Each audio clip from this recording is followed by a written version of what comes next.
দিতে চাই, আমার নবীর ইজ্জতের হেফাজতের জন্য প্রয়োজনে নিজের জীবন দিয়ে দিব, প্রয়োজনে আরেকটি বদর কায়েম করব, প্রয়োজনে বাংলার জমিনে দ্বিতীয় শাপলা চত্বর কায়েম করব। তারপরও এই বাংলার জমিনে ওই নাস্তিক কুলাঙ্গারদেরকে এক বিন্দু পরিমাণও ছাড় দেওয়া হবে না।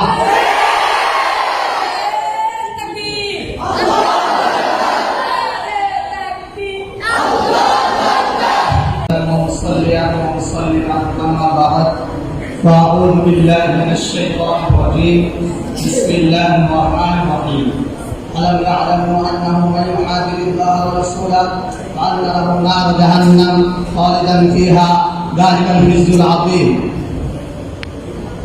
অধ্যকার মোরাদা মাদ্রাসা কর্তৃক আয়োজিত আজকে সিরাত সেমিনারের মানবর সভাপতি, বিজ্ঞ বিচারক মণ্ডলী, সবুজ শ্যামল পল্লী বাংলার প্রত্যন্ত অঞ্চল থেকে আগত তরুণদীপ্ত শিক্ষার্থীরা, সবাইকে জানাই আমার আন্তরিক শুভেচ্ছা ও অভিনন্দন।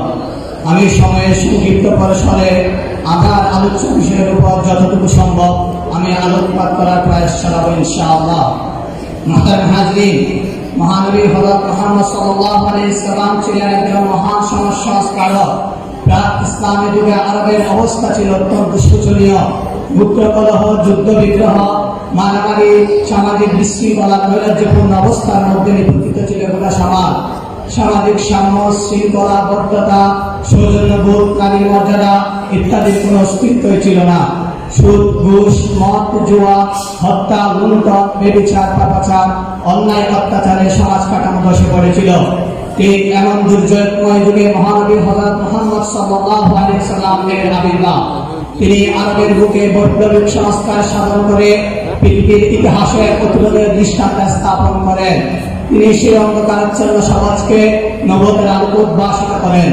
তিনি যখন 40 বছর বয়সে নবুয়ত প্রাপ্ত হন, তখন নিজ শহর মক্কা নগরীতে ইসলামের দাওয়াত দেওয়া শুরু করেন। যে মক্কা নগরীর লোকেরা আমাদের নবীকে আল আমিন উপাধি দিয়েছিল, সেই মক্কা শহরের লোকেরা আমাদের নবীকে এমন কষ্ট দিল, এমন অত্যাচার করল যে তিনি তাদের অত্যাচারে অত্যাচারিত হয়ে আল্লাহর আদেশে মদিনার দিকে হিজরত করেন।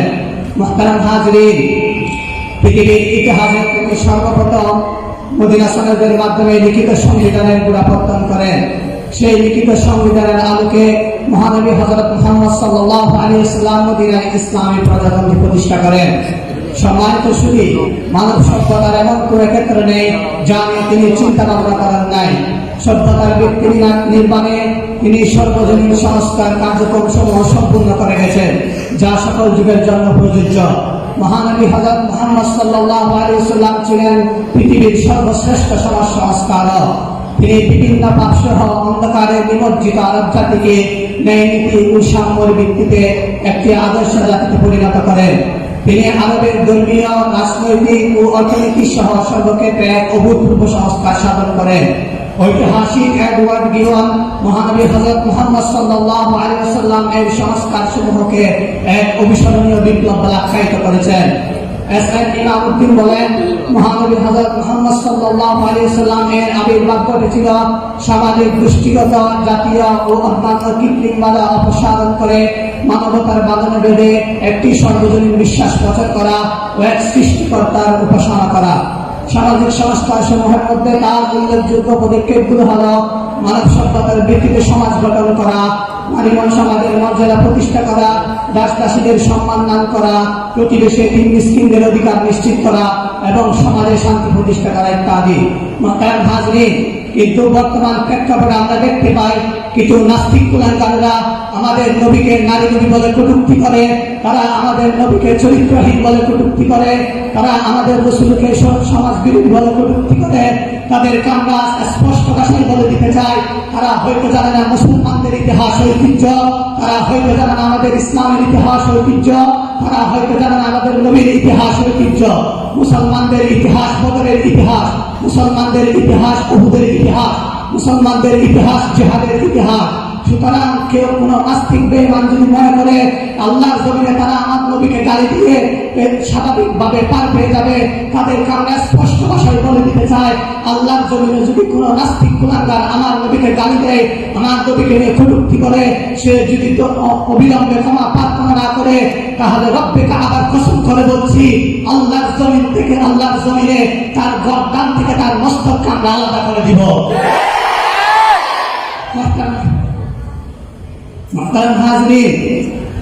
আল্লাহ যারা আমাদের নবীকে নিয়ে কটূক্তি করে তাদের ব্যাপারে আল্লাহ পাক রব্বুল আলামিন কোরআনে পাকের মধ্যে স্পষ্টভাবে ঘোষণা দিলেন, আল্লাহ আল্লাহু আন্নাহু মান ইউহাদিদিল্লাহ ওয়া রাসূলা আন্না লাহু নার জাহান্নাম খালিদান ফিহা যালিকাল ফিজুল আযীম।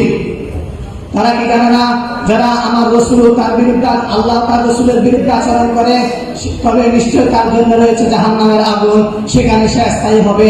এটাই চরম লাঞ্ছনা।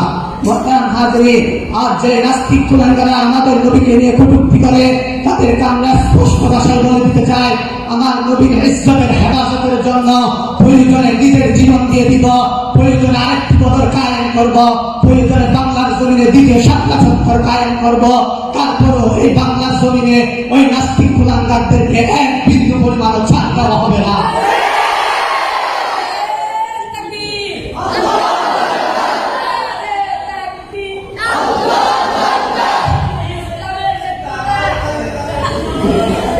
মুহতারাম হাজিরিন, আজ কাদের আমাদের নবীকে শেষ নবী বলা হবে না।